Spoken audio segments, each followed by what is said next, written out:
That down. Let's move on to this. You know, Apple TV has just straight up been killing it. Absolutely killing it. They launched, and I wrote them off. I did not think their introductory fanfare looked very good. I didn't think their initial offerings of shows looked all that good. But they have done almost nothing. A few little misses here and there, except crank out quality thing after quality thing after quality thing. And one of their best is Foundation. A high concept, highly visual, but highly philosophical kind of show that I honestly didn't think you could really make. I didn't, especially when you look at the original books and stuff like that. Like, how do you actually translate that onto screen and tell a coherent story? And they did it, man. And they made a fascinating, wonderful, arguably the best sci-fi show on television right now. It's just incredible. And now with season 3 coming, they've let television critics see the whole series, the whole season. And they're saying things like this, like the guys over Gizmodo, Foundation returns with its best season yet. They're saying the things they're doing with the genetic dynasty, the Cleon dynasty, they said is amazing because it's evolving. You got obviously a new dusk, a new day, a new dawn, all that kind of stuff. They're saying, you know, you're going to get Harry waking up from the 150 plus year slumber, getting ready to face the mule happening. Demerzel is still there. The last surviving robot from the human robot wars that everybody thinks is just a clone too. I mean, everything from the high concept sci-fi, the action when it's there, fabulous characters, incredible acting, and just this wide, like pure diversity of nutty types of characters, all with their own storylines as well, and how they all tie in together as they're hopscotching through time. How they hold this thing together narratively is completely beyond me. And now I haven't seen anything from season 3 yet other than the trailers, but without exception, Rob, every television guy I've read now that has seen it is saying 3 is amazing. Most of them saying it's the best one they've done yet.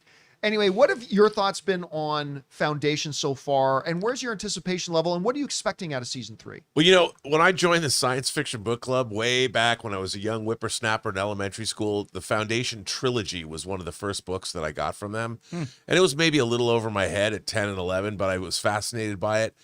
I was not a huge fan of season 1 of Foundation, but like you just said, it's impossible.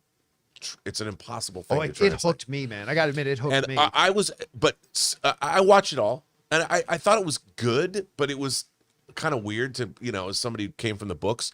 Season 2, I thought was really good. So I'm like, you know, and my friend Bill Hunt from the Digital Bits, he had review copies. He's got review copies of the entire 3rd season. So what did he say about it? Well, he hasn't watched it. I think he's watched the first episode, but he's a huge, huge fan because he loves season 2. So he asked me to come down this next week and watch it all. Like we did the same thing for All Mankind. We watched the whole season at once, you know, at his gigantic screen home theater, and he's over the moon. I can't wait for season 3. I mean, after watching season 2, and like you said, that was a tough nut to crack, and there was a lot of stuff in season 1 that I was engaged the whole time. I just was not. I didn't love it. I appreciate it. Season 2, I loved. Season 2, I thought it was like, wow, okay. So I can't wait for this, and to read this review or to see that this is, dude, I'm stoked because this is the kind of science fiction I love, you know, and I hope it keeps going. And, you know, For All Mankind is one of my favorite shows that's been airing, and they've been consistently, they keep renewing it. They're doing a spinoff for All Mankind. So Apple, they've been hit and miss with their sci-fi shows. Like I've said, Invasion was the most boring Invasion show. Yeah, Invasion didn't work. It did, but this, dude, I can't wait.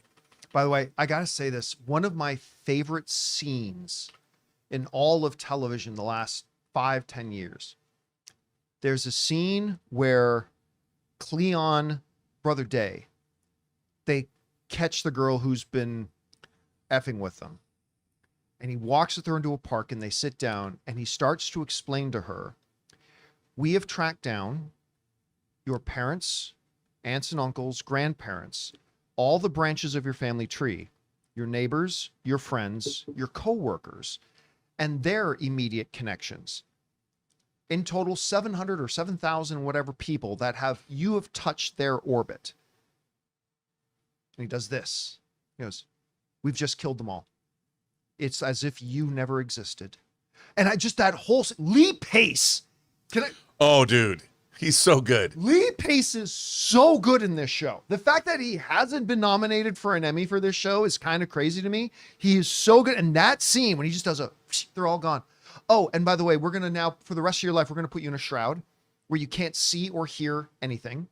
And you're going to be fed intravenously and restrained so you can't self-harm. And you're going to spend the next 50 years just living in nothingness.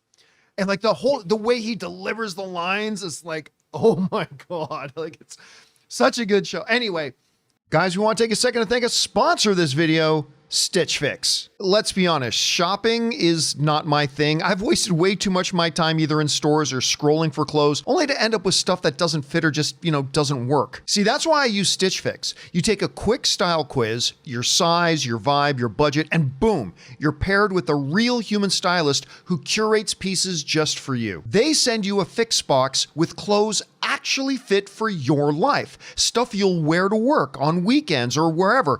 It saves me time, helps me look great, and I never have to step foot in a store. You try everything on at home, keep what works, and send back the rest. Free shipping and returns, no subscription required. Oh, and your first fix? The try-on is totally free. So if you're tired of the endless shopping grind, this is your sign to try Stitch Fix. Seriously, it's style without the stress. Head to stitchfix.com/Campea to get $20 off your first order, and they'll waive your styling fee. That's stitchfix.com/Campea. Guys, question is for you. What do you think about this? They're saying the reviews are now coming out for Foundation Season 3. Not a highly viewed show, by the way. Doesn't have big ratings. Guys, watch Foundation. And you got time to get caught up before Season 3 starts. Whatever you guys' thoughts are, jump down to the comment section below and let us know your thoughts. Hey guys, thanks so much for watching this video. Make sure you like the video, leave a comment, and subscribe to our channel. And don't forget, we have a daily podcast called the John Campea Show podcast, available on Apple Podcasts, Spotify, or your favorite podcasting app of choice. Go and subscribe to it today so it'll be there when you need it.